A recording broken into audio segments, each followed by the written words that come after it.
হাতিয়ার আমি জনগণের উদ্দেশ্য বলতেছি। তো আমাদের হাতিয়াতে দীর্ঘ 18 বছর শাসন নামে শোষণ করে খেয়েছে আমাদের আওয়ামী লীগ সরকারের কিছু নেতাবৃন্দ। তো এই ছাত্ররা কোটা আন্দোলন করার পরে আব্দুল হান্নান মাসুদ হাতিয়াতে যা করেছে মোটামুটি ভালোই করেছে। যেমন অল্প দিনে সে হাতিয়ার মানুষের যাতায়াত ব্যবস্থা ভালো করে দিছে, লঞ্চ গার্ড দিছে, ফেরি দিছে।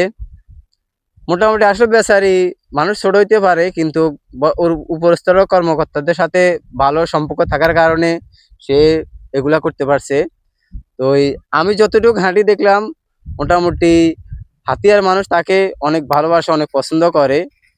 যে আমাদের মহাদ আলীর আমলে আমরা কখনো নিজের স্বাধীনভাবে কিছু করতে পারি নাই, বা যাতায়াত ব্যবস্থা আমাদের ভালো হয় নাই। ও ওর মতো করে ইয়া করছে। তো ও যেভাবে বলছে আসলে আমার কথাই না, আমি আমাদের হাতিয়ার কিছু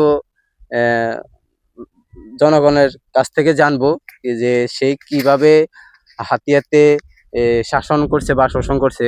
তো ভাই, হাতিয়াতে সে কিভাবে শাসন করছে একটু বলবেন? মোহাম্মদ আলীর কথা কয়ে তো লাভ নাই, এটা সবাই জানে ও কিভাবে শাসন করছে, কিভাবে শোষণ করছে। ওর আমলে কেউ ভালো থাকতে পারে না, এটা সবাই জানে। তাই ওর ব্যাপারে কথা বলে লাভ নাই।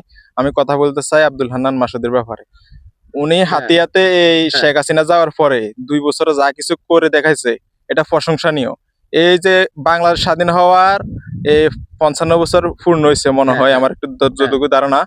তো এই এই আমলে কেউ হাতিয়াতে এত মানে তাড়াতাড়ি কাজ আনতে পারে নাই। আজিন সাহেব করছে, এটা কেউ মানে ফালাই দিতে পারবো না।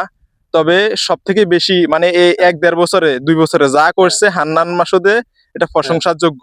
কিন্তু হান্নান মাসুদে অনেক জায়গায় উন্নয়ন করছে, ঠিক আছে, উত্তর মাতাত ফেরি আনছে, আবার জিও ব্যাগের কাজ অনেক ইয়ে করছে, সোনাদিয়াতে চরসাঙ্গার মধ্যে করছে, কোরালিয়া করছে, বিভিন্ন জায়গায় করছে, সনন্দি ওখানে অনেক ভূমিহীনদের জমি বুঝাইছে, অনেক কিছু করছে। ভাই আশাবাদী যে আমাদের আব্দুল হান্নান মাসুদ সাহেব যে আমাদের মাছ চারার জন্য বা জিও ব্যাগের কাজ করবে, এরকম আপনি কি আশা করতেছেন?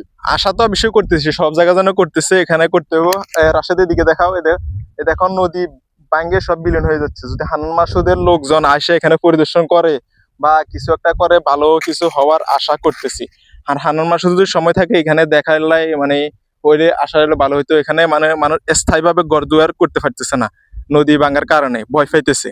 ধন্যবাদ ভাই আপনাকে। তো আসলে আমি মাঝজারারি এলাকার সন্তান। তো আব্দুল হান্নান মাসুদ ভাইয়ের সাথে মাঝে মধ্যে আমারও দেখা হয়। তো আমি ভিডিওর স্ক্রিপে একটা ছবি আপনাদেরকে দিয়ে দিব, তাহলে আপনারা বুঝতে পারবেন। তো আমিও আশাবাদী যে আব্দুল হান্নান মাসুদ সাহেব যে আমাদের মাচ্চারা 1 নং ওয়ার্ডের জন্য অন্তত কোনো কিছু করে যাবে। যে কারণ সে যে বাবা হাতিয়ার জন্য কাজ করে যাচ্ছে, মানুষ তাকে মন থেকে ভালোবাসে, মন থেকে তাকে চায়। কারণ এখানে মাছেরার অনেক যে গরিব দুঃখী আছে, যে এইদিকে একটু দেখান তো ভাই। এই যে এখানে তারা ছোটখাটো কোনো রকম ছাড়বা দিয়ে থাকে, তাদের ওরকম সামর্থ্য নাই যে বড় করে বাড়িঘর করে থাকার জন্য। তো যদি আব্দুল হান্নান মাসুদ সাহেব ওসব গরিব দুঃখীদেরকে চায়, আমার মতে অনেক ভালো হবে। আর এই যে নদী ভাঙ্গনের যে বিষয়টা বলতেছি, আসলে নদী ভাঙ্গন খুবই খারাপ লাগতেছে। আমরা যখন ছোটবেলায় যাইতাম অনেক দূর নদীতে, আমরা হাঁটি হেঁটে যেতাম। তো এই যে এখন নদী ভাঙিয়ে আমাদের বাড়ির কাছে চলে আসছে। তো আমি আব্দুল হান্নান মাসুদ ভাইকে বলতেছি, ভাই যদি আপনি একটু মাছচারা 1 নং ওয়ার্ডের দিকে দেখতেন, আমার মতে অনেক ভালো হইতো। কারণ এখানে অনেক গরিব দুঃখী আছে, তাদের জায়গা জমিন খুবই কম, তারা বেড়ির পাশে কোনো রকম ভাবে জীবনযাপন করে, নদীতে মাছ ধরে খায়। তো আপনি যদি এই জিও বাগের কাজটা যদি মাছচারা 1 নং ওয়ার্ডও করতেন, আমার মতে অনেক ভালো হতো। তো আমরা চাই যাতে আপনি ভবিষ্যতে হাতিয়াতে